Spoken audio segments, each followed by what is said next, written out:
Father, on this day, we ask that you would open our hearts and our minds to your word for us, that you would touch us with your loving hand, that you would give us the wisdom to walk in this world as your hands and feet, carrying your message to all we meet. We ask this in Christ's name. Amen. Amen.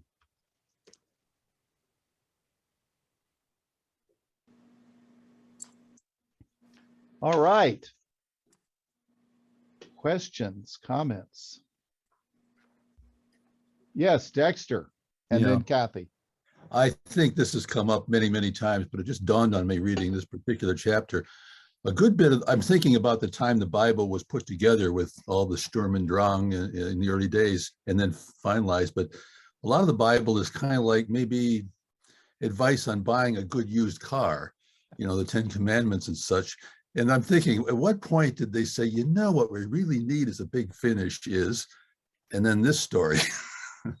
I'm wondering if we know it, what can be said? That's really all I can really say about the thought process of how that clicked in place. What we really need is this. And it probably had to do with convincing people or capturing minds and hearts, I suppose. But What, you mean just of Revelation in general, or this chapter, or? the fantastic story to end the Bible. Yes. Oh.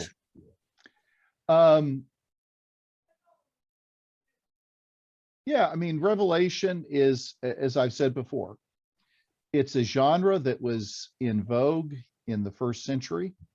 Yeah. It was a way of telling the story in a way that avoided sort of, you know, next week X is going to happen and the week after Y is going to happen, but here's God's plan for the future.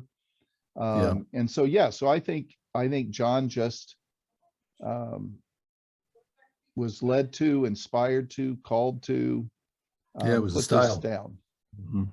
Yeah. And it's in the Bible, I believe, because it does wrap things up. Yeah, You know, for sure. Yep. Kathy. So I think I've decided I do not like apocalyptic genre. But one of the things, because I kind of keep taking this very literally, and I keep telling myself this isn't literal, but I was very disturbed by the war in heaven. Okay. It just, I mean, I'm thinking, you know, by the time we get to heaven, we should be done with the wars. I'm not, if it's the good and evil conflict, I get that, but I guess I need more information on it because I'm a little confused. Okay. The other thing that I was confused on was in verse 14, where they said, the woman who's given the 2 wings of a great eagle so that she might fly to the place prepared for her in the desert, where she would be taken care of for a time, times, and half a time. I have no idea what that means. Okay, good. Yep. And we'll talk about that. Absolutely. Connie. I was looking at your questions at the end of your notes, and number 3 is something I think we should talk about. Why is it important that we focus on Jesus alone as Messiah? Okay. We'll do that. We'll focus on that question. Yep. We'll make sure we cover that before we finish. What else? What other things? Yes, Bobby. I was looking at verse 6, and it talked about it talked about the woman who I was assuming was Mary, but other places that I've read, I guess you could assume other things. Right. But okay, she fled to the wilderness, and I was kind of comparing that to the story of where Jesus was born in Bethlehem. And I didn't see a connection, or maybe it wasn't Mary at all. And maybe that's why this doesn't compare to what happened to Mary when Jesus was born. But I'd like a little clarification on that. Okay, yeah, we will definitely talk about the woman. Yep. No, I'm mute. Who else? Anyone else? Okay, well, yeah, there's a lot packed in here. All right, so we begin with the woman, right, in verse 1. clothed with the sun, with the moon under her feet, and on her head was a crown of 12 stars. All right, so let's remind ourselves that this is not literal. There wasn't a woman clothed with the sun, with the moon under her feet, and on her head were 12 stars. Okay, this is an image that is intended to evoke a reality. So,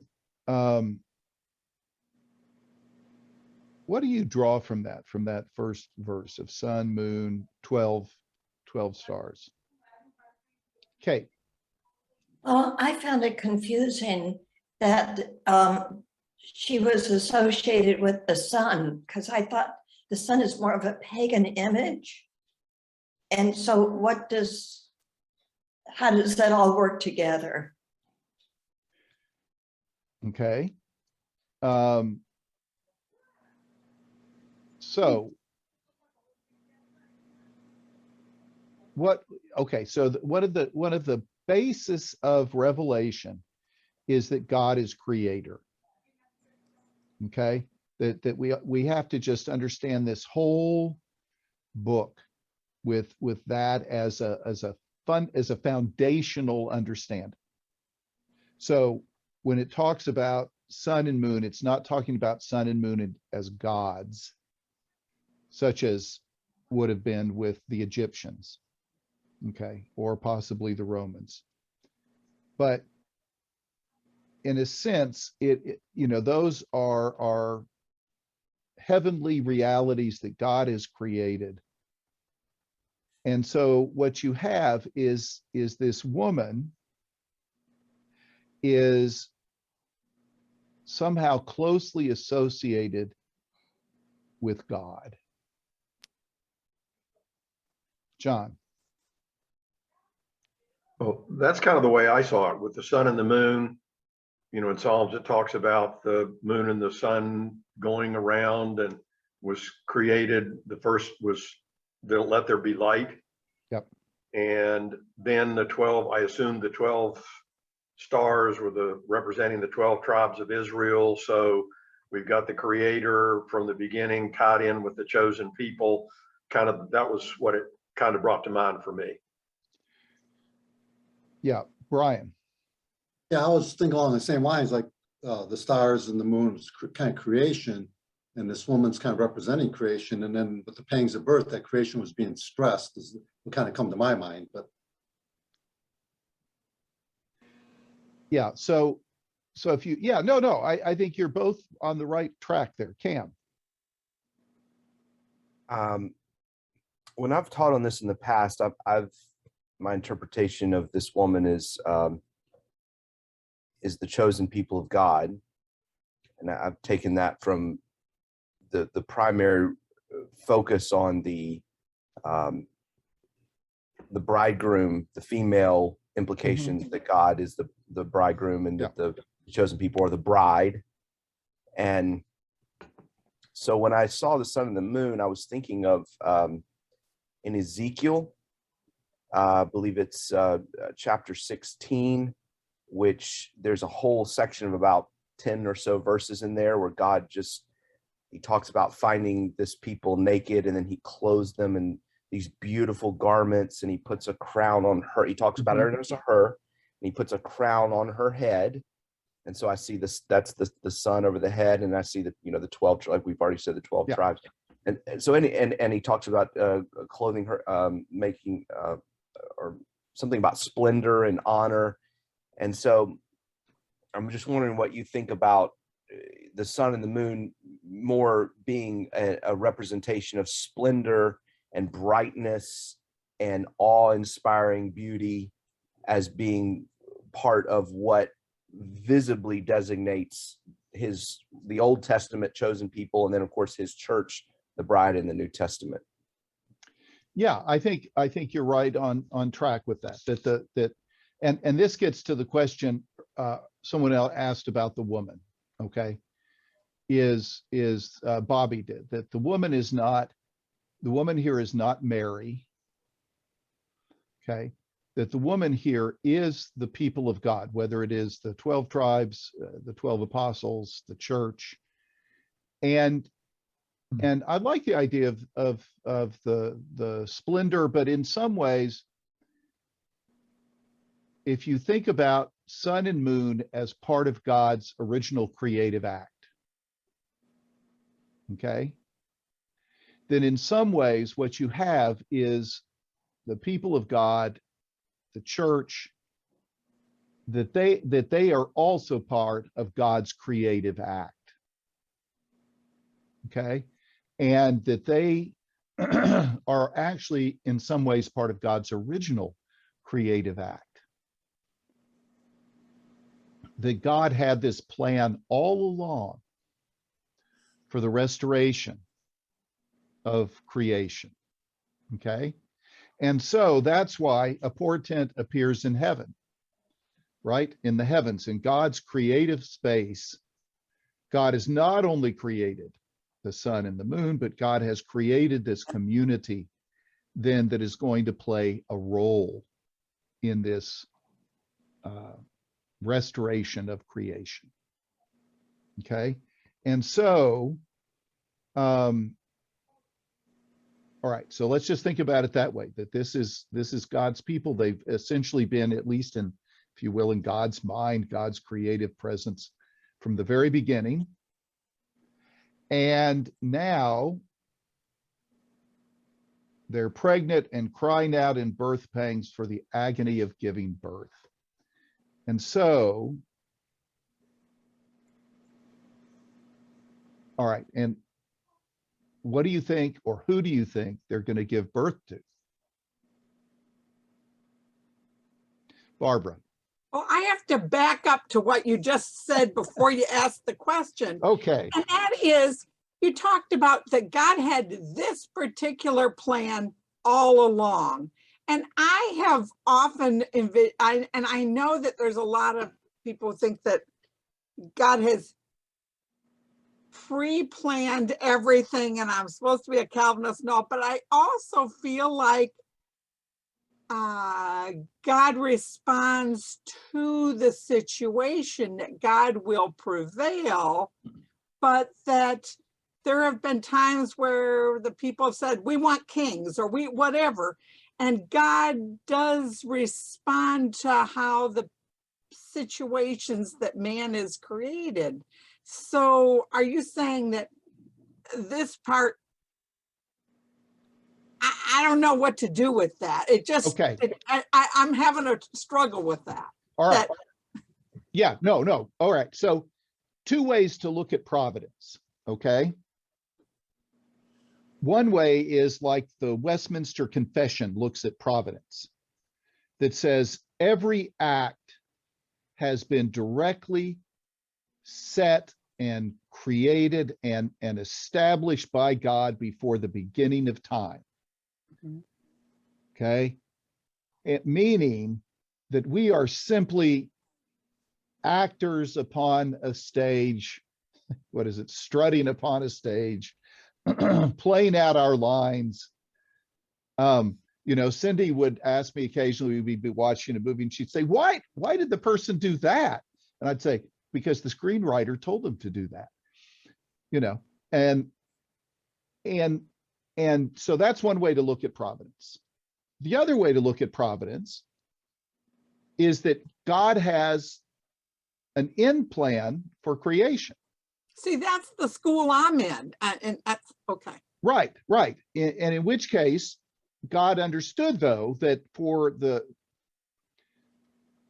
recreation of the world, the restoration of creation as God designed it, is going to require more than human beings have the ability to do on their own.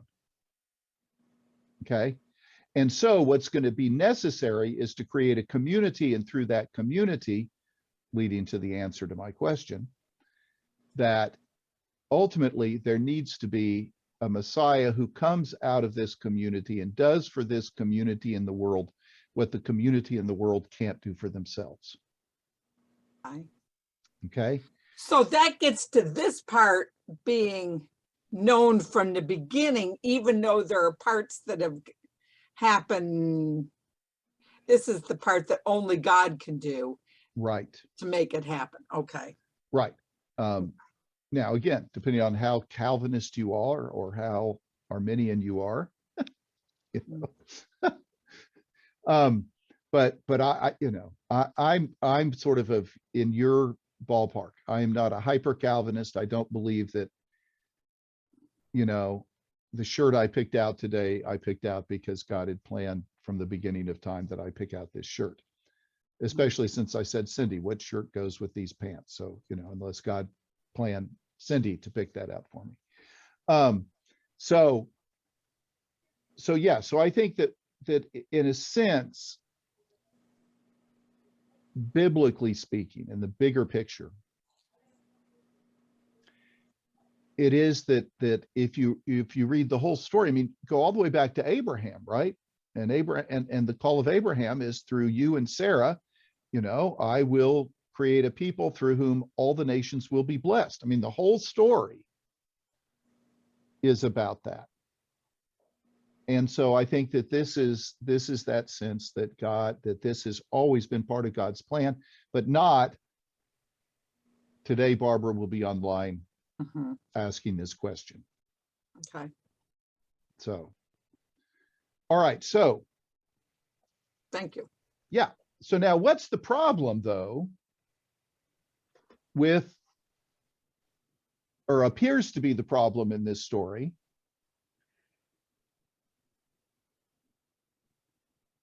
Okay, before I ask that,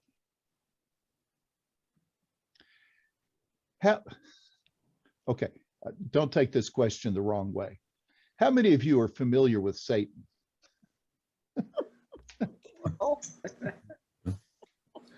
Okay, so what is Satan's role in the book of Job? Because Satan shows up for the very first time in the book of Job. Anyone remember? Anyone know? John. He's the one who said to God, hey, let's test this dude. I think I can break him. Yeah. Satan is like the prosecuting attorney for God.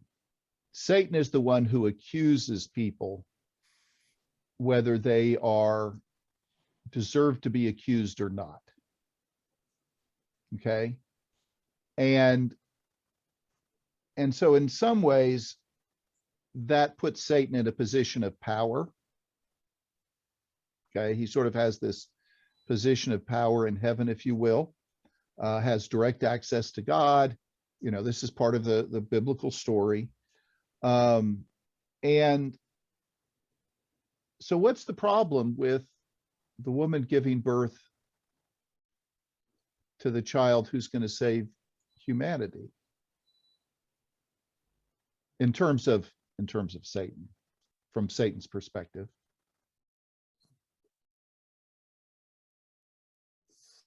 The threat.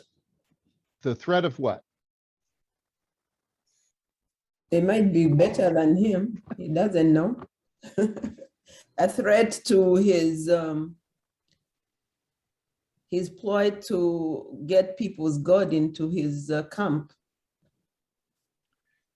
Right. Yes, this child is a threat to his position, to his job, to his power. Okay, because his power, if you will, is the ability to accuse people, to tempt people. And now you have this one who's coming, who is, his job is redundant. His job is no longer necessary.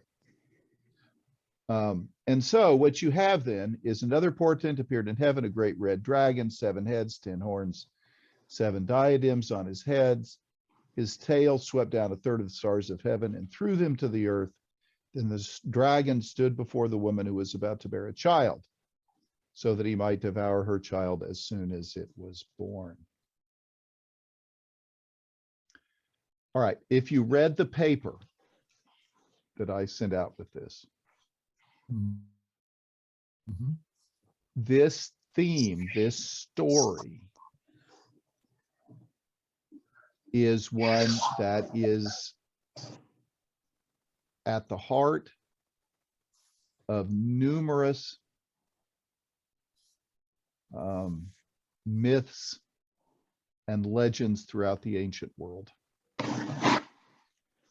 Mm. Okay, that there is,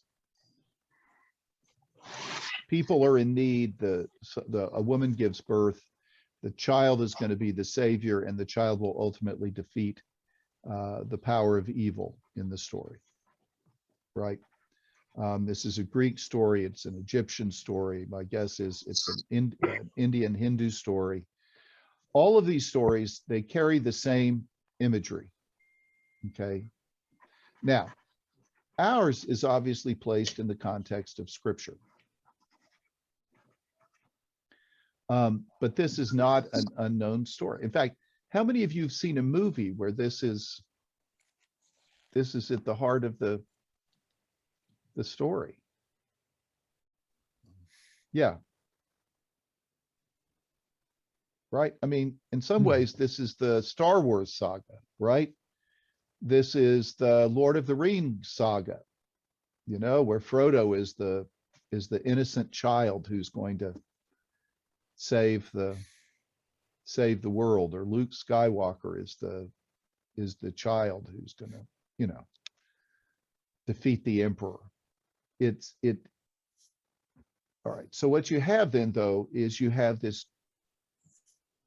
Well, what do you all make of this portent appearing in heaven? And Kathy said this is one of her struggles, right? What do you all make of that?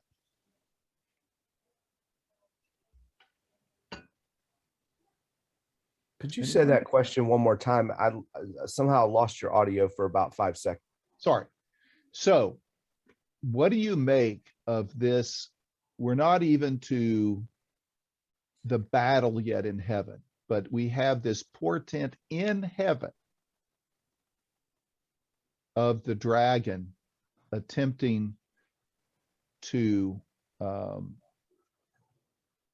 who sweeps down a third of heaven and desires to take the life of the child. Brian, you're muted. Yeah, there we go. I Yeah. remember my space bar that Cam taught us a few weeks ago.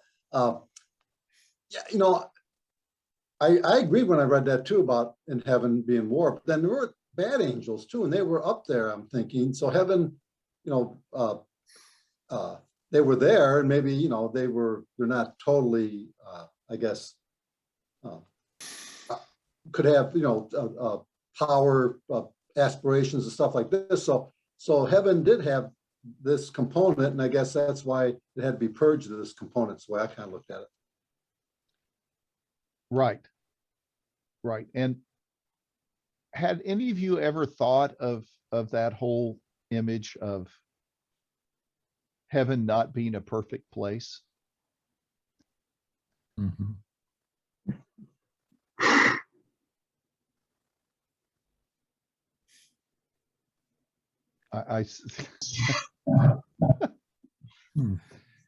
Mary. Well, if we were to consider that heaven is really with us here on earth, then the fact that we are perpetually in a chaotic transition is understandable. Right. So you have that side of it, that we're in chaos.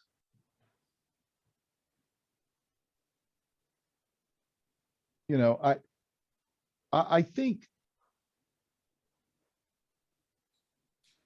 in, you know, I'm not sure where our images of heaven come from, because the fact is that the Bible talks very little about heaven.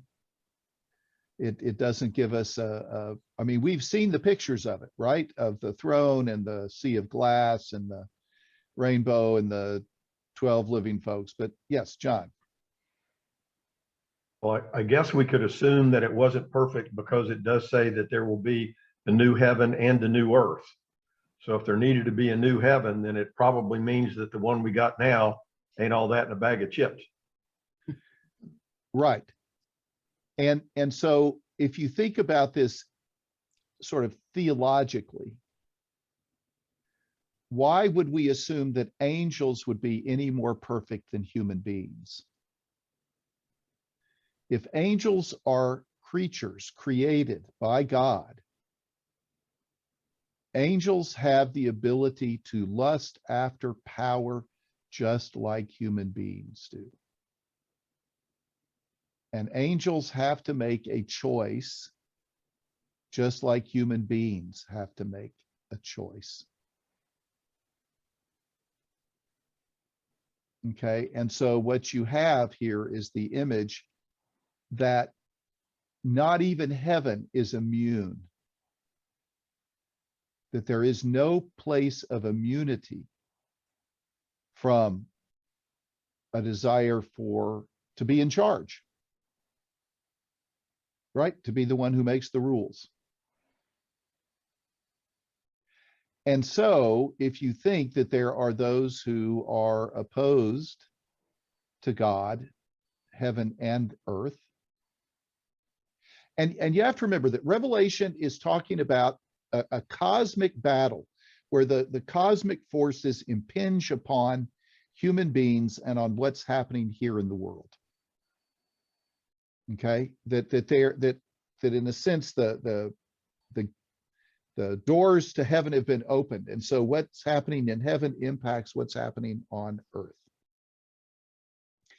And so you have those who have had power. If again, thinking about this image of Satan, who's had power in the sense of access to God, influencing God, accusing people before God.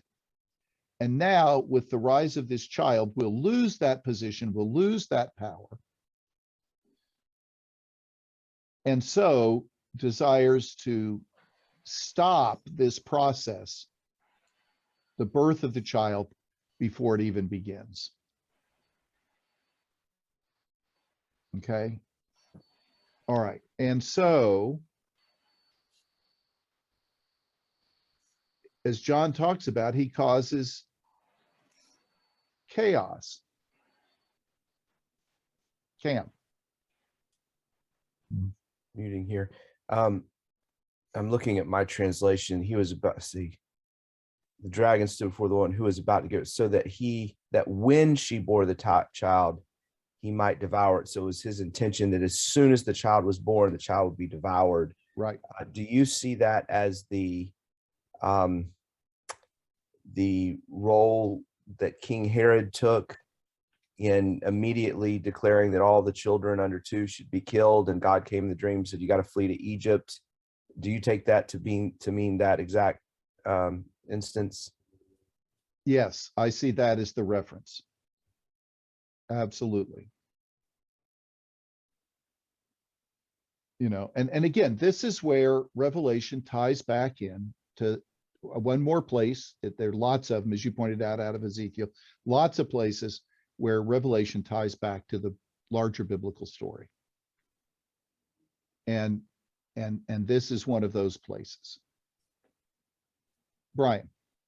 Could you add to that, Jesus, is on the earth for about 30 years, but he's going to start his ministry. And that's the last attempt when he goes out into the wilderness where the devil tries to, avert this Messiah from coming forward. Yeah, I mean, I think you can also add that to it, because that's a subtle way, or not so subtle way, if not killing the Messiah, of at least killing the Messiah's ability to carry out the mission that God has set for the Messiah. Because if he can't kill him immediately with Herod, then he can kill his mission by tempting him to leave the mission and to follow Satan. So yeah, so I think you can certainly tie it in with that as well. Cam. My mind's going 1,000 miles a minute here. I'm trying to process out loud. and need your wisdom. So Satan, you mentioned earlier, his name actually means accuser. Accuser, or yes. or adversary, Right. however you want to translate that. Yeah. You talked about him losing his job, and it made my mind started going. Jesus, and I think it's in Hebrews, he talks about being the high priest that intercedes on our behalf, and he is our not our adversary, our advocate. Right. So if you think of the courtroom of heaven, you have Satan accusing the brethren, and then Jesus standing as the advocate, as the defense attorney, saying, everything you just accused them of, it doesn't hold water because my blood covers that. Right. And so they're found not guilty, essentially believers, in the court of heaven. Right. And so before Christ's birth on the earth and sacrifice on the cross, he couldn't fully be that advocate from the stand. The lamb sacrificed on earth was the advocate. The blood of the lamb made in sacrifice in the old covenant essentially covered that sin. And so if he somehow knew, if Satan somehow knew that this child was now going to oppose him fiercely in the court of heaven, that might have been a serious motivation for eliminating what was going to be a great adversary in the court of heaven, because that's a much harder battle to win in the court of heaven. It's a lot easier to win the battle of the sacrifice of the lamb in the old covenant. It's a lot harder for the one who's redeemed the entire world, including Gentiles. Yes. So that's one way to sort of think about this image, right? The dragon, who, by the way, is referenced throughout the Old Testament. This idea of a dragon in Job and other places, Leviathan, is a symbol of sort of chaos. Okay, and so that you have this dragon who is this chaos, who accuses people, who is the prosecuting attorney, the investigator, the prosecutor. Because actually in Job, Satan is never referred to just as Satan. It is Ha-Satan, meaning the Satan, the accuser. And so it's like the district attorney. And so you have this, so he's going to be totally displaced, because instead, as Cam said, Christ becomes the advocate, the one who stands before God. You think about Apostle Paul. If God is for, if Christ is for us, who can be against us? If God is for us, who can be against us? It is Christ. And so it's this image that no one can accuse followers anymore, because Christ has given his life. So there's reason then for the dragon to do this. And so if you think about the dragon, Leviathan, is chaos, then he causes chaos in heaven, right? He throws down a third of the stars of heaven, threw them down to the earth. Stars here probably being whether it's other angels, whether it's heavenly beings.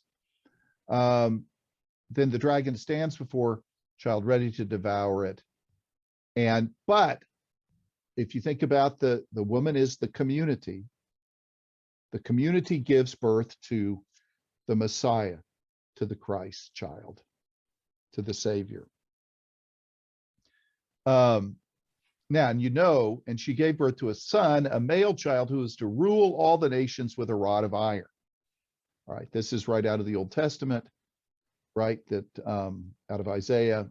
And so you have this sense of the Messiah being the one who will rule. And so what that means is Satan, the accuser, will no longer be the one, even though he never really ruled. God always ruled. He thought he had power, but now he won't have power. But her child was snatched away and taken to God and to his throne. Which, by the way, folks, we've already seen it. Where is the Lamb? The Lamb is on the throne. Right. Okay. So again, we're circling back to some of the earlier stuff in the book of Revelation. Now, the woman flees to the wilderness. What is the wilderness? What does the wilderness represent?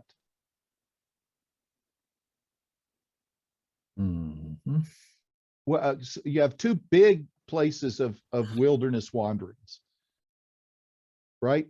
Where's the first one? Exodus. Yeah, Exodus. Right. And then Jesus and the temptation. Right. And so what do those two things have in common?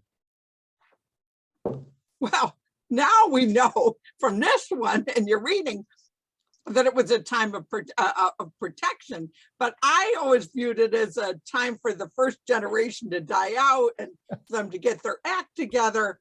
But now I'm seeing it as a protection for them being ready for going in. And Jesus, it was a great temptation, a time of temptation. The devil tempted him. Yeah, it's a time of learning, a time of struggle, a time of discernment. Right, preparation. And so just real quickly, you think about actually, I'm going to come to Brian, and I hope I don't forget what I was about to say, but Brian, go ahead. I was going along the same lines, the time prepared, like you said, to learn when they were in Exodus, they weren't ready to come into the promised land yet. So they had learning classes, I guess. Yeah, they had to go to class. So, right. So you think about it as a time of discernment, of learning, of sifting, of temptation. Okay. There was sort of sifting and learning for both the people of God and Jesus in the wilderness. And by the way, the prophets would go out into the wilderness, and it was the same thing. It was always a place of discernment, of discovery. And so now, but who goes out into the wilderness?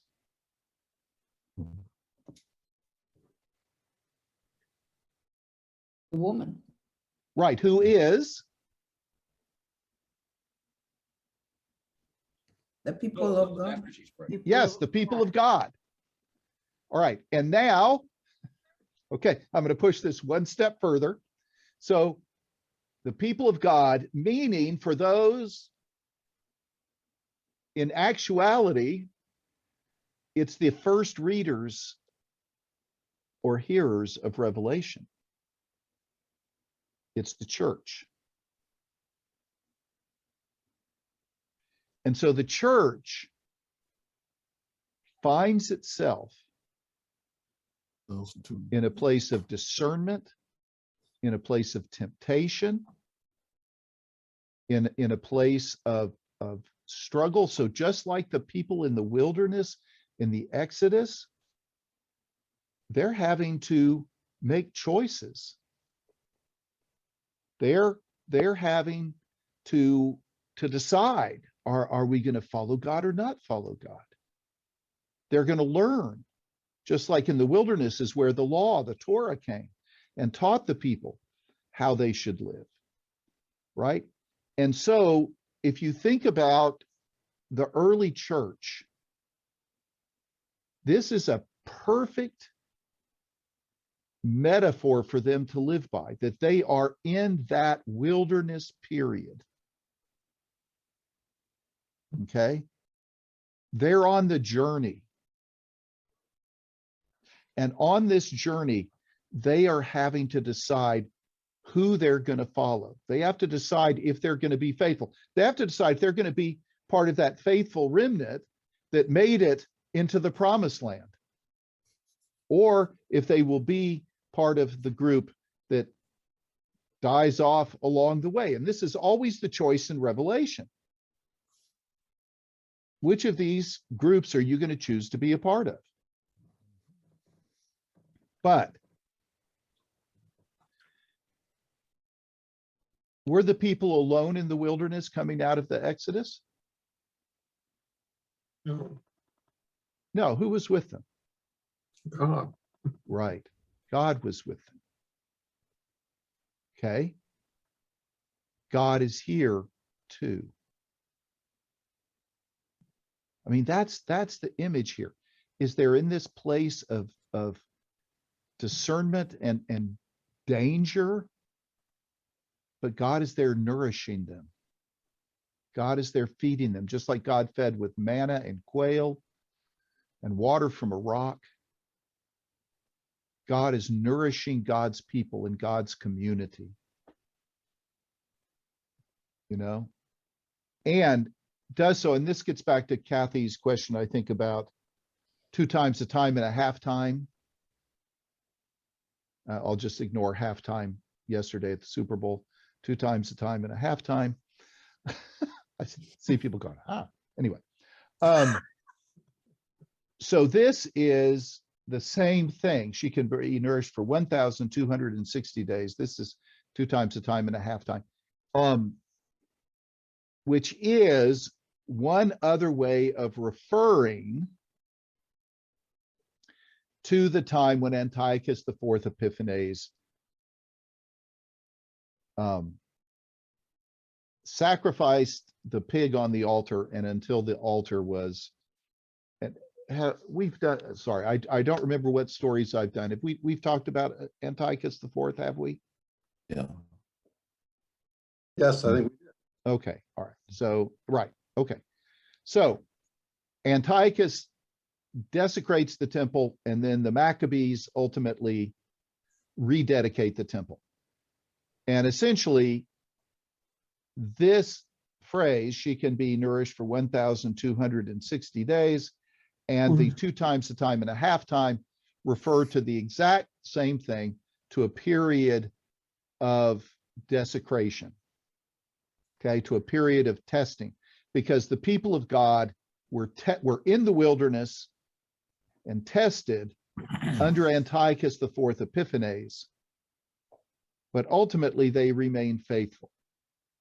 Okay, so it's that historic reference that's here. Okay, and early Jews who are reading this or having this read to them, as well as I think early Gentiles, would know that reference. It's not that far back in the past with the Greeks and with the Maccabees. And so, yes, Brian. Yeah, you brought up something about, in the wilderness, and, Yeah. some made it, some didn't make it. And one story we never usually talk about is the golden calf, when Moses comes down, and then Aaron and the Levites slaughter half the people. They didn't make it out, but that's always kind of that piece of the story, because and what you're saying here is true. That was true about the Exodus, and then the church is in this position now, which kind of brings back judgment and all this stuff. But we always kind of really overlook that piece, because pretty in the Old Testament, we kind of gloss over that. Reason for it, I guess I'm just, because that's a real, when you say some didn't make it, they didn't make it, but they didn't make it because they actually, to creating false idols after I guess they didn't quite learn the lessons that were being taught at that point in time. Yeah, sort of like us. That we don't always learn the lessons that are being taught. And if you think that's just come Sunday, I was looking at the passage for Sunday this morning, and there's some lessons in there along the way. Anyway, so right, unfortunately, it wasn't half the people. It was a percentage of the people, but it wasn't a half, thank goodness. But right, so there are all sorts of things that happen. Actually, I was going to say In the Woods, for those of you who know Into the Woods, the musical. Things happen in the woods. Things happen in the wilderness. And so what you have then is this image of the Messiah escapes to fight another day. The people are in the wilderness having to make decisions and learn and struggle, but they're not doing it alone.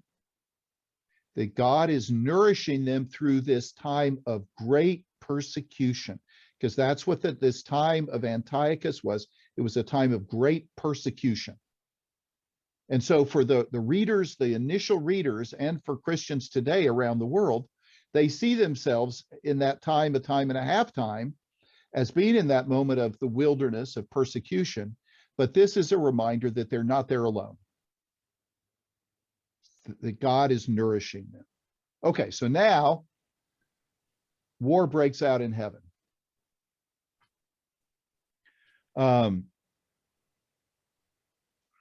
Why does war break out now? As the story goes. Why would war break out now? Cam. I believe it was last week we talked about there being a transition period between Satan's authority that he was given for a temporary time over the world. Last week we studied that. That's ended. Yeah. God saying, no more, your temporary authority is over. I granted it to you. Can't have it anymore. And because of the cross, because of my ultimate work that I've designed before the foundation of the world, you no longer get to be the accuser in heaven because of the finished work of Christ on the cross. Therefore, everything changes from this point out. You and all the third of the stars can no longer be in heaven in the presence of God. I've got a new place actually for you that you may not like as much. Is that where that's referencing? Yeah, it's a battle for power. Right? But would that be why the battle hasn't happened yet? Like now, this is why the battle's happening now, because it's been preparing for this to say, we're kicking you out. And he's saying, I don't want to go. Right. The Lamb is now on the throne. Yeah. Right. And the Lamb's on the throne, and the Lamb is there to intercede for the people of God. And Satan doesn't want that.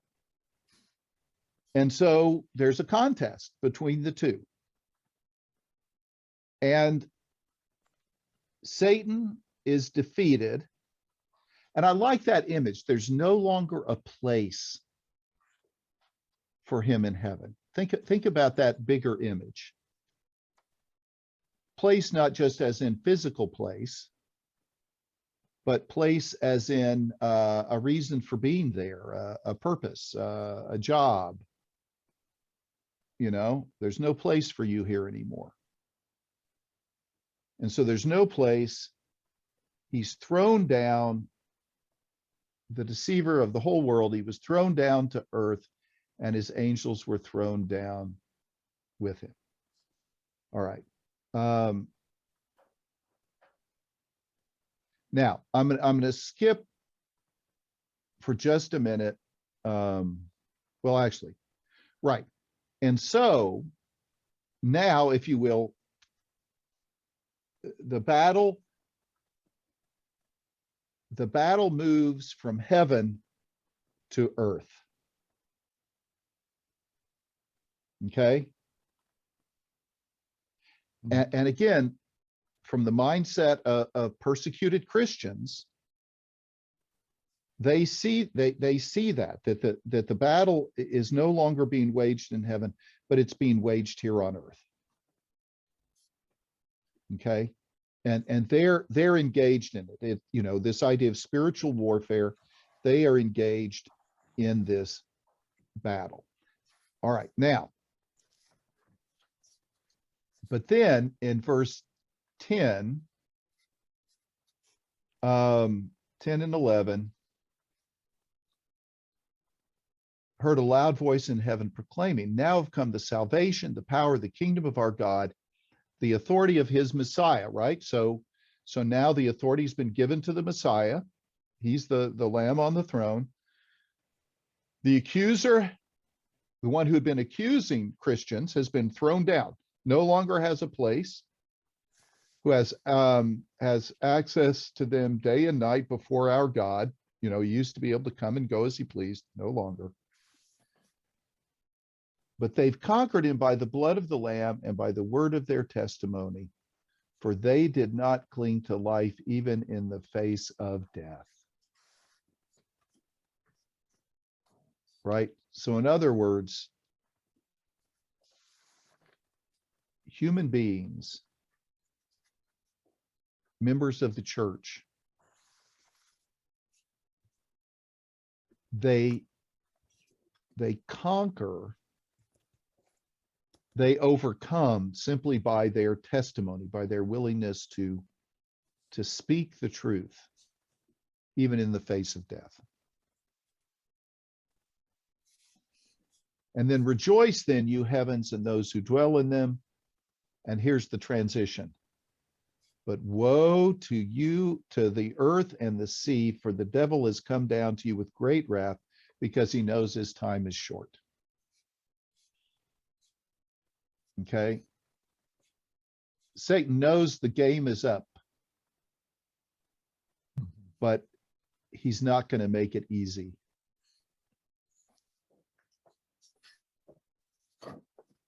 You know, you think about Germany at the end of the Second World War, months and months before Berlin fell, the game was over. But, you know, they were going to take as many people with them, including their own people, as they could. You know, you think about that's the way evil works. Evil doesn't care who ends up being hurt and destroyed. All right. And so now you have this purge in heaven. Heaven is now a place of peace and power, and the whole war now comes to earth. So now what does the dragon do in verse 13?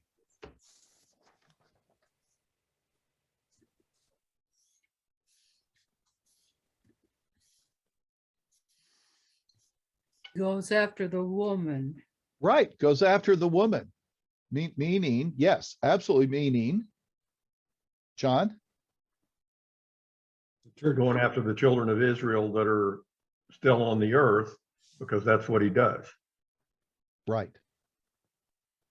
Right. He can't take it out on the angels in heaven anymore.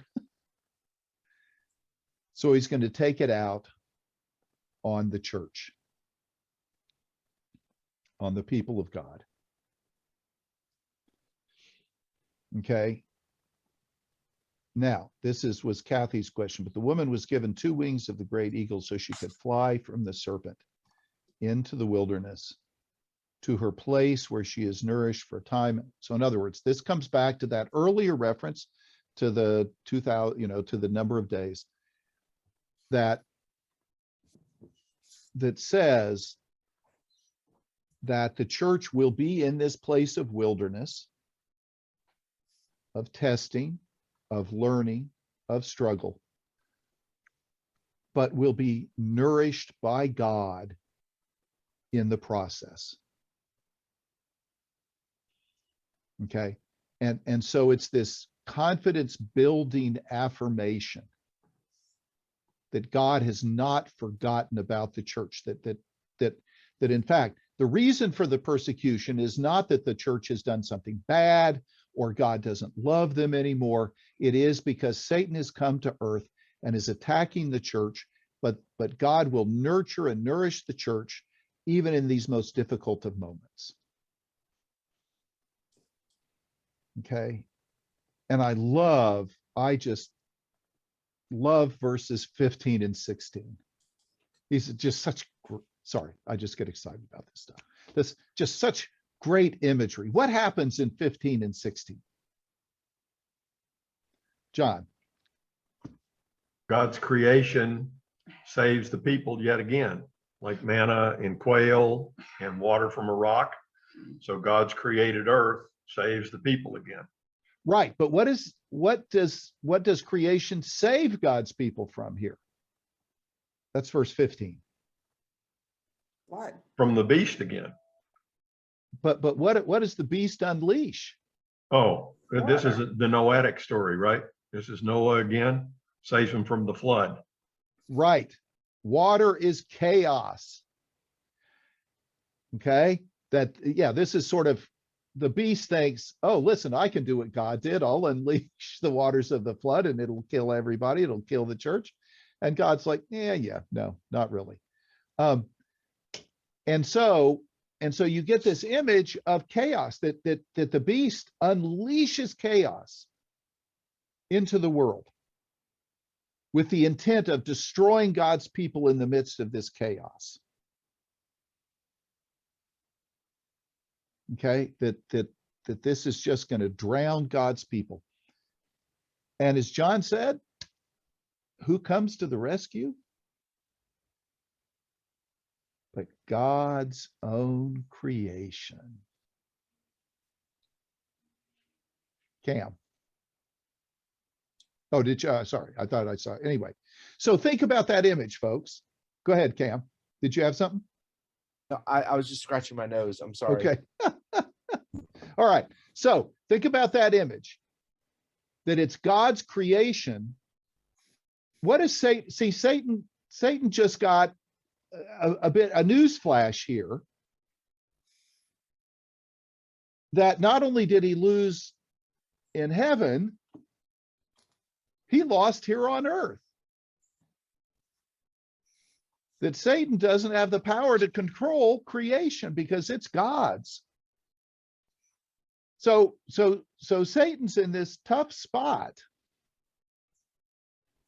right? Because he tried a flood, and the flood was like, nah, not going to work.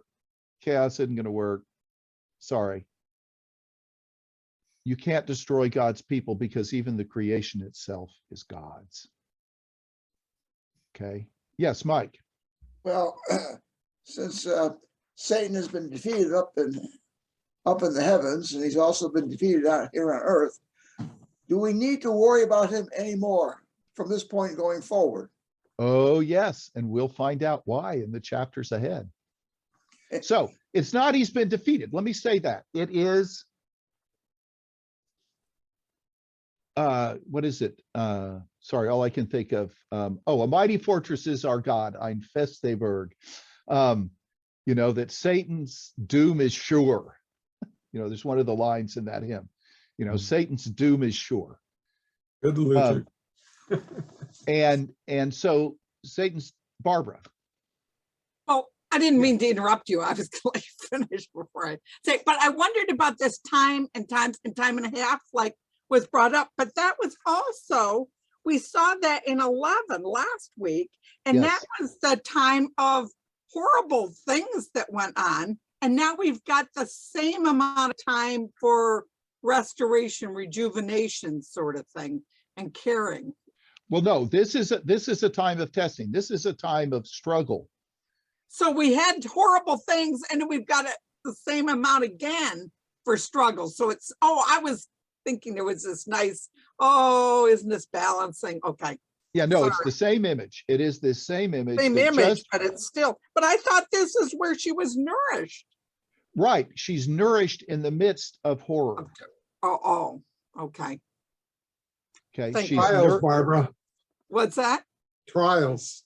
Yeah. Yes, she's nourished in the midst of trials. Thank you. Okay. Yeah, Brian.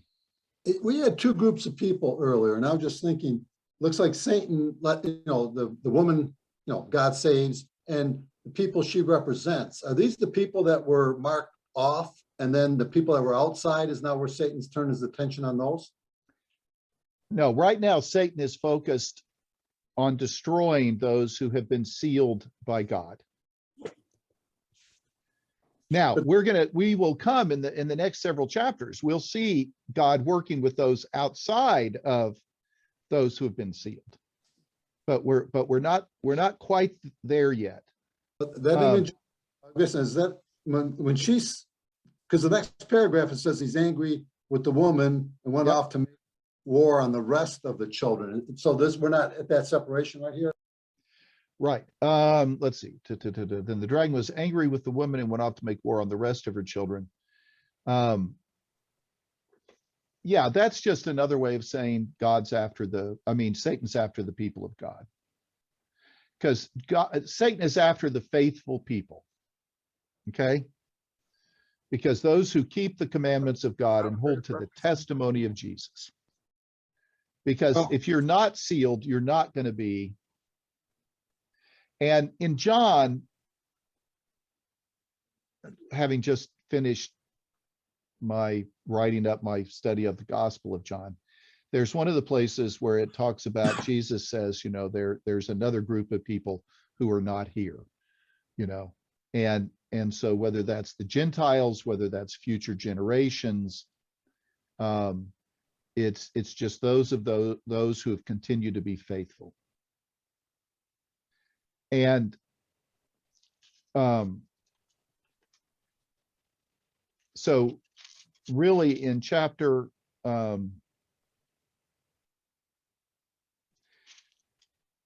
chapter 13 next week,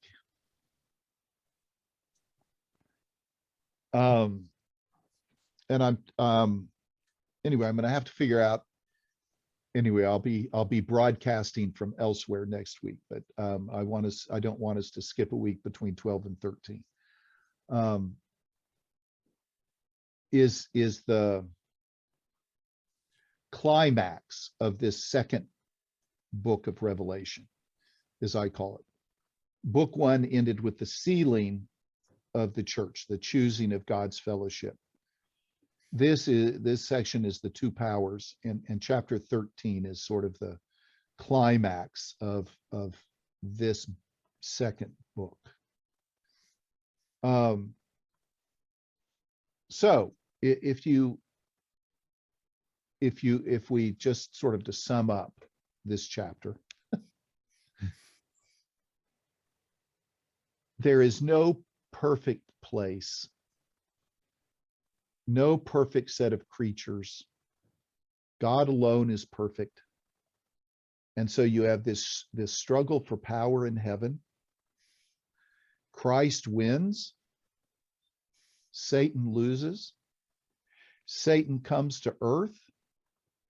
Well, first Satan tries to defeat even the birth of Christ and the mission of Christ and fails. Failing that, Satan tries to consume and destroy the people of God, because somehow the people of God are going to be instrumental in the restoration of creation. Okay, though Christ is at the head. And so then you have these faithful people who are being tested and tried in the wilderness, just like the Jews were under Antiochus IV Epiphanes, okay, when they faced death for their faith. And so the church is faced with that same persecution. But the fact is that they're not facing it alone, that God is present, nourishing and nurturing and protecting the people so that they are not utterly and completely consumed, destroyed. And yet, there's tough time ahead. The battle is not over. So, in some ways, that's sort of a sweeping summary of chapter 12, just using the imagery out of the scriptures. So, questions about this? Thoughts? Yes, have a Liz. question. I read in a commentary about Emperor Nero being evoked as the evil power. Yes. Hell. Yeah, no. So here's the wonderful thing about Revelation, I guess, in my own mind. By the writers of Revelation not saying this is Nero, what it allows Revelation to do is to speak to every generation and to every generation's Nero. It allows it to speak to Hitler. It allows it to speak to, those who persecuted, the Puritans saw themselves in this story being persecuted by the Catholics. There have been Catholics who've been persecuted, right? And so you get this sense that by not specifically linking it to a moment in time, it allows it to speak to every generation. So I would argue, yes, for the early church, they could certainly see not only Nero, but then Domitian and some of the other Roman emperors. They could see in them the beast. Cam. I'm a little confused by what you're saying. I was wondering if you could help clarify. If we're talking about how the church at least would have understood this particular passage, where the dragon essentially, it's kind of strange because the dragon's always attacking the church, right? I mean, there's never really a point where he's day and night. It just says he's accusing the brethren. Yeah. I think someone said earlier that it might've been Brian who was saying, he goes and he tempts the brethren, and then he comes back and immediately turns around and accuses them. Was that you, Brian? I think somebody said that. Anyway, it doesn't matter. Anyway, he's just always on this mission, and he's described as the one, a roaring lion seeking to devour. He's always on the prowl, right? Right. So in that sense, I understand exactly what you're saying, that every generation would have looked at that and seen a devouring lion that's always coming after the church. In this particular instance, there seems to be, especially based off of last week as well, a moment in time where there's a transition that occurs where the authority is stripped away. Like right now, he has the authority on earth. He still has it. But there's coming a time where the authority is completely stripped away. And then there's this time where he's kicked out of heaven for good. Like he can't come back and accuse anymore, is I think what we've said here. So, which is not now. So an early century, a first century believer reading this, I don't know if they could have, or the, in the people we've talked about, or even World War II or whatever, I don't know that we can personally look at this and say, this applies to us today. This is something that's going to happen to me. This is something that's going to happen in the future. This is a moment in time where he's kicked out of heaven. He realizes his time is short. And now his efforts to devour are kicked up, 100-fold almost. Like, you think it's bad now for Christians, and you've done a phenomenal job of outlining what's going on in the world, and the persecution of Christians and the suffering is intense. But I mean, even that is almost going to pale in comparison to what he's going to do. And like you said, there'll be a nourishment that happens during that time. So I'm almost wondering, can a Christian today interpret at least this particular passage in the sense of this is happening in every generation as much as it's set for a time in the future? I guess that's why I'm confused. No, I'm going to argue differently. Okay, great. I'm going to argue Satan's already been cast out. Satan has come down. Satan is actively persecuting the church and has been persecuting the church from the very beginning. So he has no access to heaven anymore. And correct. He's not accused. Because Christ now reigns in the throne room and is there interceding for us. Christ died for us. Christ rose for us. Christ intercedes for us. Christ prays for us. Christ is there. It is that's who's in the throne room. No longer Satan. Satan is here on earth working to utterly destroy the church and God's creation. That's my take.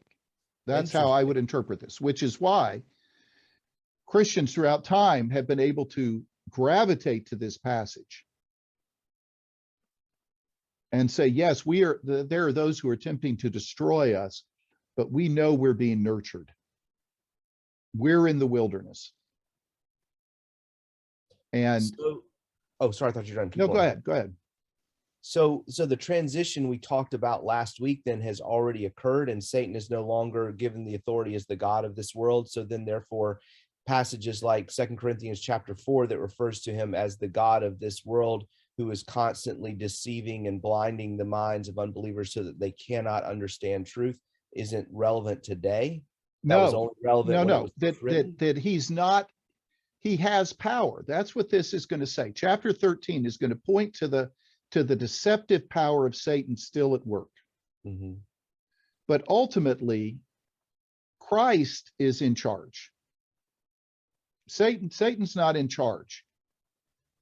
Christ is in charge. Mhm. But Satan is active in the world. And we'll see how Satan is active in the world in chapter 13.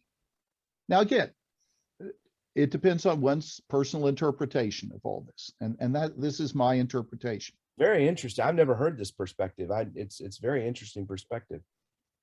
Yeah, that ultimately, you know, Jesus is the man, you know, and Jesus is in charge. But there are powers and principalities in this world, you know, whether you want to call it, you know, some people don't like the idea or image of Satan or whatever, but when we read chapter 13, I hope you all will hear in there how the power is at work in this world, not just persecuting, but as Brian talked about, tempting to move the church off center and the church away from God. Brian. Yeah, I just looking, I couldn't remember what it was, but there's temptation of Jesus in the wilderness. But Luke's gospel ends with this: when the devil had finished every test, he departed from him until an opportune time. The other ones just have the angels come in and save them. So the devil, I think, this thing constantly devouring us is potentially true, but he also looks for the right time when the church could be in turmoil to, work his ways. And that's something that's always stuck in my mind, that, we always have to be on guard, because he'll attack when we're the most vulnerable. Yep, absolutely. That, and vulnerability comes in lots of ways and in lots of moments and times. And I think we'll talk a lot about that next week. Yes, David. Let me try to make this as simple as I can. Okay. What I'm brought to is the Lord's Prayer. Right. Thy kingdom come, thy will be done on earth as it is in heaven. So the devil's been kicked out. God's will is totally in control. Chaos is no more in the heavenly realms. Order has been restored. And then we get the image of Christ, back to John the Baptist and on, making straight the path. And so bringing order to the world to allow God, that reflects God in control. But God is he allows what's happening. It's not like God is out of control. It's just that his will hasn't been perfected by the people to follow. And Christ is making that path straight, and he is the way, basically the path that gets us back in. So, I see this all tying in together with what Christ is communicating and trying to bring the people to order and a straight path without the chaos and all, and really the defeat of. That's enough. But those are the images that keep floating around that ties all this together with the other parts of the New Testament. Right. And yes, that it is Christ through the work of the Spirit that is attempting to keep us, think about the metaphor of the path, on the path to God and to life. And Satan keeps putting up signs along the way saying, exit here. Yeah. And so you get this image. And Cam, back to one more thing. And that is, again, having sort of finished up this work on John. And by the way, for those of you who are interested, after this Bible study, I have one prepped on Daniel. We can do Daniel. And then after that, my hope is if you guys are still sticking around, we're going to do the Gospel of John. So Morgan Roberts spent 3 years doing that job. yeah, and I understand how you can do it in 3 years, but I think I have a unique take. I do. I think I have a unique take on the Gospel of John that'll get us through it in only about 6 months. Good luck. Anyway, but one of the things about the Gospel of John at the very end that's just so powerful is when they come to arrest Jesus, it is very clear who is in charge. Satan is not in charge of that. The powers are not in charge of that. Jesus is the one who is completely and absolutely in charge. So anyway, Connie. I just have a question. Would you ever consider doing another class on the different religions? Did that a number of years ago, but I at this know. point, I'll look and see. I'll think of, let me look at my resources and see Okay, what I've thanks. got. Yep. All right. Anything else? Yes, Cam. Just something to get in my mind, something I can work on this week. Mhm. Since Revelation was written, we studied in chapter 1 as things that were to come. Write down the whole thing was the purpose of write the things that are to come. So if the transition, I'm gonna call it the transition of power, happens sometime after when this is written to the Apostle John on the island of Patmos, and sometime between there and now, when does that happen? Does it happen almost immediately, or is it happening in the heavens? Like as John is seeing it, it's happening. So it really kind of happened right there in the first century, or is this sometime later, or where are you think? Give me a springboard so I can go do my homework this week. Okay. I would argue that at Christ's ascension, this happened. So why was he telling John to write things down that are to come? Because a lot of it, the end of the book is still to come. See, and let me say this, that if we say none of this is all future, to me, that does a great disservice to the Christians in the first century who died for their faith, who were persecuted and nailed to the cross and thrown to the lions. And it does a great disservice to the Christians who today are giving up their lives for testimony to Jesus. It says, well, no, you're not really in the wilderness. You're not really struggling. You know, you're not really doing any of this. You're just, it just kind of sucks, but you know, and so this story is a story that encompasses past, present, future. It's a story that almost in some ways takes place both out of and within time. And the consummation of the story is still in the future. Okay, so it's like part of the story is past and part of it is present, but part of it is still future. So it's this arc. It's an arc of past, present, future for me. That's my understanding. That's how I interpret this. Thanks for clarifying that. That'll help my brain get started on this journey this week. Okay. This will be a fun journey. Thanks for All the right, clarification. you bet. Happy to do it. All right, who wants to pray us out of here? All right, thanks, Brian. Lord, as your words from Revelations fall on our heads, they find fertile ground that we may go forward this week and serve you to bring your kingdom here on earth. Amen. Amen. Amen.